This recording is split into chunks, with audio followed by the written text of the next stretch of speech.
توکل میں انسان جب توکل انسان کا ٹوٹ جاتا ہے تو اس کا جو سب سے بڑا مسئلہ ہوتا ہے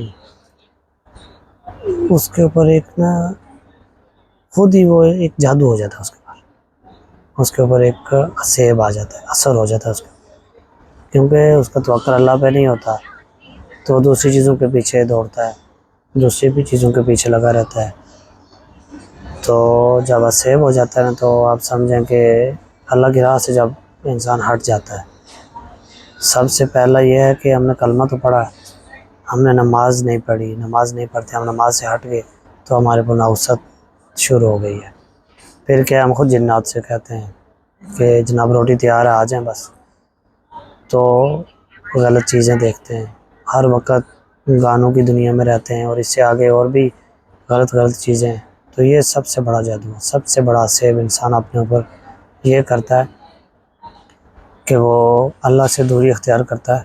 تو پھر وہ جہاں پہ بھی جائے گا، ظاہر ہے جنات جو ہیں ان کا سایہ جو ہے یہ ایسی جگہوں پہ ہی ہوتا ہے جہاں پہ گندگی ہے، ناپاکی ہے، تو انسان خود سب سے زیادہ ناپاک ہے۔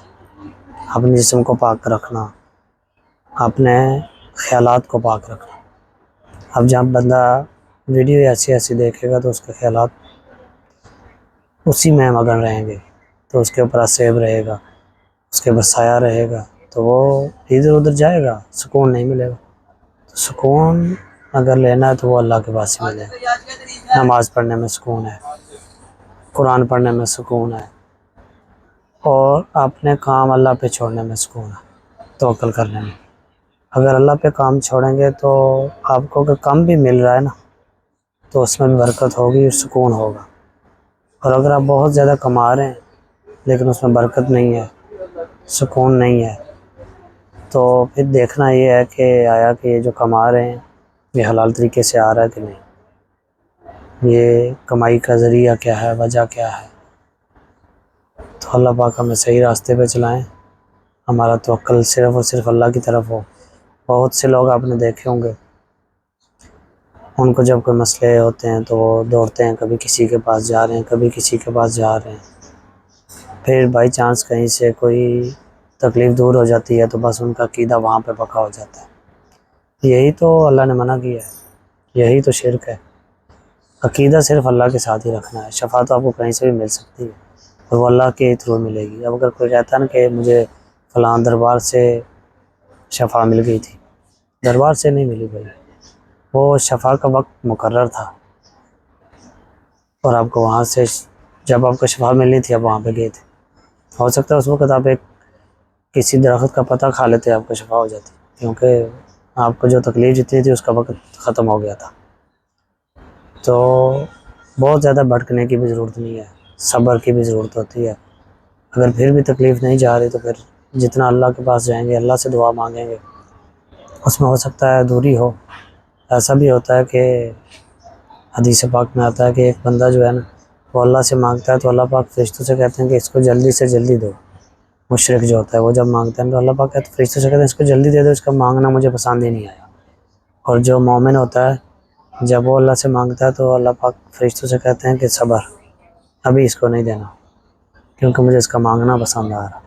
تو جس کو جتنی زیادہ تکلیف ہو رہی ہے اس کا اتنا ہی امتحان بڑا ہو رہا ہے، اس کو اتنا ہی اللہ سے رغبت رکھنی ہے، اللہ کے ساتھ جڑنا ہے۔ اگر وہ ادھر ادھر جائے گا، ٹھیک ہے دم کرانا چاہیے، اللہ کی آیات پڑھ کے پھونکنا چاہیے، کسی حافظ قرآن کے پاس جاتے ہیں، کسی مفتی عالم کے پاس جاتے ہیں جو اتھینٹک ہوں۔ آج کل جو جعلی بابیں ہیں ان سے بچیں، درباروں پہ جانے سے بہتر ہے کسی حافظ کے پاس جائیں، اس سے دعا کرا لیں، اس سے آپ دم کروا لیں۔ تویزوں سے بھی زیادہ بہتر ہے دم کروا لیں، تویزوں کا بھی کوئی خاص فائدہ نہیں ہے، تویزوں پہ بھی آپ زیادہ توکل نہ کریں۔ آپ کو پتہ نہیں ہے جو تویز آپ نے پہنا ہوا اس کے اندر لکھا ہوا کیا ہے، پتہ چلے جب آپ کو آپ کھولیں تو ایک بار دو بار میرے ساتھ ایسا ہوا بھی ہے، کسی ایک دو دوستوں کے تویز کھولیں تو اس کے اندر قرآن کی آیت یا اللہ اکبر یا ایسا نہیں لکھا ہوا، کچھ اور لکھا ہوا ہے، یا قرآن پاک کو الٹا لکھا ہوا ہے، یا پھر یا علی مدد لکھا ہوا ہے۔ اچھا یا علی اور یا 11ویں والے جو مدد ہے نا یہ تو ڈائریکٹ شرک ہے، کیونکہ حضرت علی کا جو مقام ہے وہ بہت بڑا ہے، ہماری کیا، ہمارے بڑے جو یہ خود ہی کہتے ہیں کہ سارے ولی بھی جو مل جائیں تو جو صحابہ ہیں ان کے جو پاؤں کی خاک ہے اس کے برابر بھی نہیں ہو سکتے. تو اللہ تعالیٰ نے ان کو جو مقام دیا، جو رتبہ دیا، اور جو انہوں نے اپنی ڈیوٹی پوری کی ہے، اس کی تو مثال ہی نہیں ہے. صحابہ سارے جو ہیں رضی اللہ تعالیٰ عنہ، اللہ پاک نے چن لیا ان کو نیک لوگوں میں. ہم لوگ کیونکہ یہ بد نصیبی تو نہیں کہہ سکتے، لیکن چلیں ہمیں اللہ نے ایسے وقت میں پیدا کیا، ہم اس وقت کے لیے بہتر ہیں. کچھ لوگ کہتے ہیں کہ کاش ہم اس وقت میں ہوتے. تو اگر ہم اس وقت میں پیدا ہوتے تو شاید ہمارے مائنڈ میں اس وقت کیا ہوتا، ہم پتہ نہیں کس صف میں ہوتے. تو مقصد یہ تھا کہ شرک اللہ پاک نے، اگر آپ نے نبیوں کے ساتھ بھی شرک کیا نا تو بھی معاف نہیں ہے. چاہے صحابہ ہوں، چاہے ولی ہوں، اللہ کے ساتھ کسی کا بھی شریک آپ بنا لیں گے. اور شریک آپ نے، سب سے بڑی مثال شرک کی یہ ہے. شرک کو سمجھنا بہت ضروری ہے کہ شرک اصل میں ہے کیا اور یہ کیسے ہمیں سمجھ آئے گا. کیونکہ اکثر لوگ کہتے ہیں جی ہم تو شرک نہیں کرتے، اصل میں تو اللہ ہی ہے، پیچھے تو اللہ ہی ہے. بھائی اللہ پیچھے رکھنے کے لیے نہیں ہے، اللہ آگے، اللہ کے رسول تو پیچھے ہی ہے. نہیں، اللہ کے رسول اور اللہ پیچھے رکھنے کے لیے نہیں ہے، وہ آگے لانے کے لیے ہیں. بھائی جب بھی آپ کو مصیبت ہے آپ ڈائریکٹ اللہ کو پکاریں. اللہ نے کہا میں شارک سے بھی نزدیک ہوں. تو اگر کوئی یہ کہتا ہے نا کہ یا علی مدد، یا 11ویں والوں مدد، میں نے سنا ہے لوگوں سے، تو وہ ڈائریکٹ شرک کر رہا غیب سے. یعنی ایک آپ کے سامنے کو بیٹھا ہوا، آپ اس سے ہیلپ لے سکتے ہیں، پولیس کو کال کر کے آپ ہیلپ لے سکتے ہیں. یہ مدد ہو قسم کی مدد ہے. جو غائب کی مدد ہے نا وہ صرف اللہ سے ہے. یعنی ابھی آپ میں کوئی ایسا بندہ ہے جو نیک تھا، وہ فوت ہو گیا ہے، تو اس کے مرنے کے بعد اگر آپ اس کی مدد طلب کر رہے ہیں، یا پھر آپ لاہور بیٹھے ہیں اور وہ کراچی میں ہے اور بغیر کسی سبب کے آپ کہہ رہے ہیں کہ وہ بندہ میری مدد کرے، تو یہ شرک ہے. آپ نے صرف اس وقت کہنا ہے، اس وقت صرف اللہ کو کہنا ہے کہ یا اللہ مدد.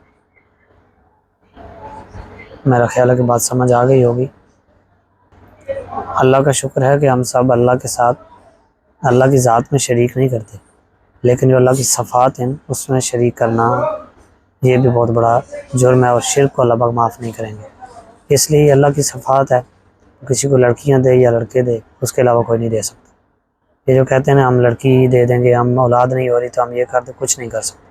اللہ پاک چاہیں گے تو ہوگا، اللہ پاک نہیں چاہیں گے تو سارے جن اور سارے انسان اکٹھے ہو جائیں تو بھی نہیں ہوگا. اور اگر اللہ پاک چاہ رہے ہیں تو ہم سب خلاف ہو جائیں تو بھی اللہ چاہ رہے ہیں تو ہوگا. تو اس لیے توکل صرف اور صرف اللہ پہ رکھیں، کسی دوسرے پہ نہ رکھیں، اور غائب میں صرف اور صرف اللہ سے مدد مانگیں. جب آپ ایسے کام میں پھنسے ہوئے ہیں کہ وہاں سے کسی اور کی آپشن نہیں ہے تو صرف اللہ سے مدد مانگیں، اس کے علاوہ نہیں.